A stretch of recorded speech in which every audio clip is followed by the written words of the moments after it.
তাই আরাম নাই ধরে 15 না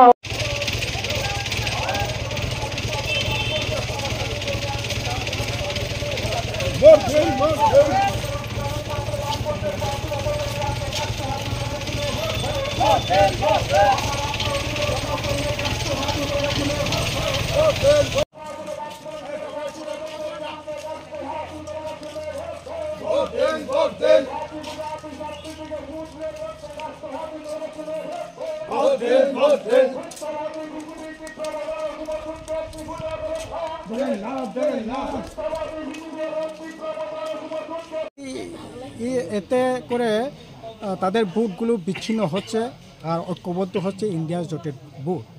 এতে বিরাট সম্ভাবনা হচ্ছে। আর সবচেয়ে বড় কথা হলো আপনারা সোশ্যাল মিডিয়া চালান, আপনারাও লক্ষ্য করে দেখবেন সোশ্যাল মিডিয়াতে নরেন্দ্র মোদী বক্তৃতা করলেও কত ভিউজ হয় আর রাহুল গান্ধী বক্তৃতা করলেও কত ভিউজ হয়।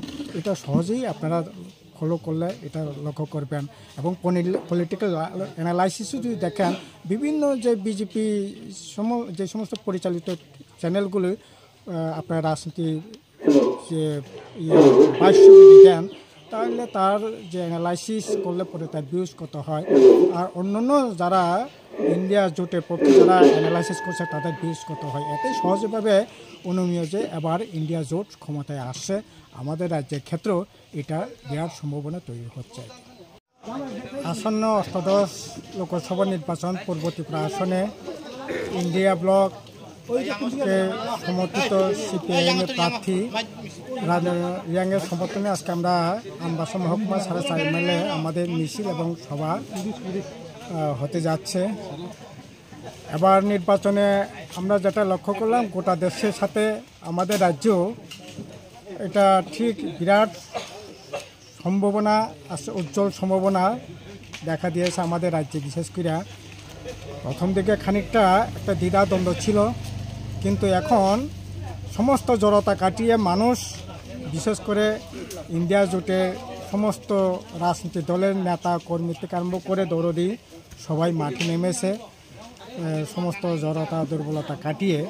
কারণ আজকে দেখছি গোটা দেশের মধ্যে ইন্ডিয়া জোটের যে সম্ভাবনা এটাও প্রকট হয়ে উঠছে। কারণ আমরা লক্ষ্য করলাম 2019-এ যে দল এনডিএ মানে তারা সম্মিলিত শক্তিতে ভোটে দাঁড়িয়েও প্রায় 23 কোটি ভোট ওরা পেয়েছিলেন। এবং ইন্ডিয়া ব্লক এখনকার যারা ইন্ডিয়া ব্লক তখন তারা সবাই বিচ্ছিন্নভাবে যার করে দাঁড়িয়েছিলেন।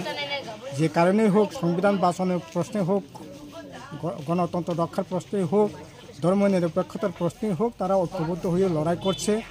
যারা একটা সময় বিভাজনের মধ্যে থেকে প্রায় 31-32 কোটি ভোট বিভাজনের মধ্যে ছিল, কিন্তু 31-32 কোটি ভোট এবার এক কাট্টা হয়েছে। আর 23 কোটি ভোটে এনডিএ 2019-এ যারা জিতেছে তাদের দল থেকে অনেক দল ছোট হয়েছে। তামিলনাড়ুতে AIADMK, আপনার পাঞ্জাবে আপনার আকালি দল, মহারাষ্ট্রের শিবসেনা।